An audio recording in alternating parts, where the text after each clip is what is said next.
ഡയറ്റിൽ ഉൾപ്പെടുത്തേണ്ട കാര്യങ്ങളെ കുറിച്ച് ഞാൻ പറയാം. നിങ്ങളുടെ ആ ഒരു ഡയറ്റ് റൂളിൽ മെയിൻ ആയിട്ട് ഉൾപ്പെടുത്തേണ്ട ഒരു കാര്യമാണ് ഒരു 50% എങ്കിലും വെജിറ്റബിൾസ് ഉൾപ്പെടുത്തുക, 25% പ്രോട്ടീൻ ഉൾപ്പെടുത്തുക, 25% കാർബ്സ് ഉപയോഗിക്കുക. നിങ്ങളുടെ ശരീരത്തിലേക്ക് വെള്ളം ഉൾപ്പെടുത്തുക, കുറച്ച് സമയം നടക്കുക.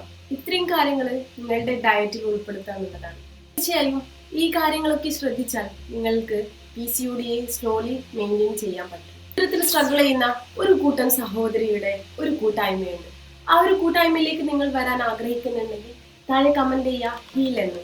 Thank you. ഞാൻ Heela Safra. Do follow, watch more videos.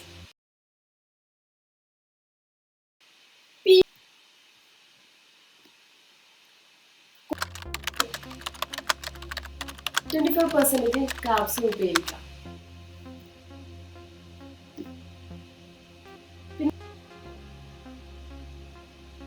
25% കാർബ്സും 25% carbon.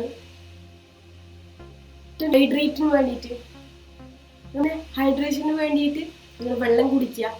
തീർച്ചയായും ഇത്രയും കാര്യങ്ങൾ അതേപോലെ നടക്കുക.